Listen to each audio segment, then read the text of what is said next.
YouTube channel.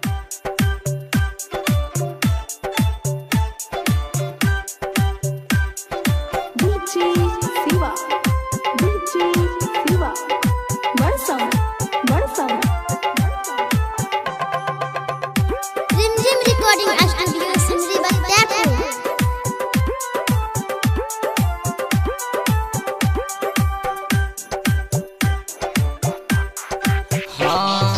तोर ललकै हो छौरी तोर ललकै हो, तोर ललकै हो छौरी तोर ललकै हो, हमरा गाछी के आम छौरी तोर ललकै हो, हमरा गाछी के आम सब तोर ललकै हो। तोर ललकै हो छौरी तोर ललकै हो, तोर ललकै हो छौरी तोर ललकै हो, हमरा गाछी के आम सब तोर ललकै हो, हमरा गाछी के आम छौरी तोर ललकै हो भैया।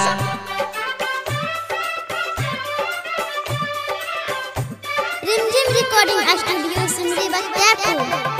डीजे सनी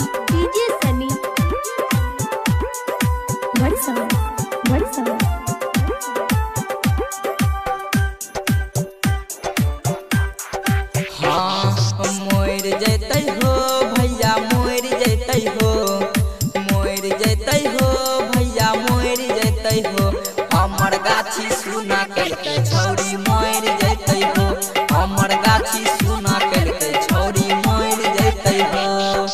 तोर ललकै हो सब तोर ललकै हो, तोर ललकै हो सब तोर ललकै हो, हमर गाछी के आम सब तोर ललकै हो, हमर गाछी के आम छौरी तोर ललकै हो। डीजे शिवा बड़सम।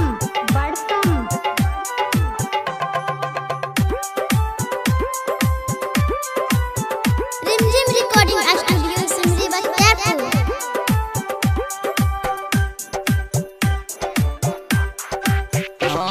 प्रचार देबै हो भैया प्रचार देबै हो, प्रचार देबै हो भैया प्रचार देबै हो, छौरा रंजन राइटर के हम प्रचार देबै हो, छौरा नीरज अंकित के हम प्रचार देबै हो। कहि देबै हो गाँव में कहि देबै हो, कैलखुन कहबै हो गाँव में कहि देबै हो, घर दर के गाछी के आम तोर ललकै हो, फूल बाके गाछ के आम तोर ललकै हो भैया। रिकॉर्डिंग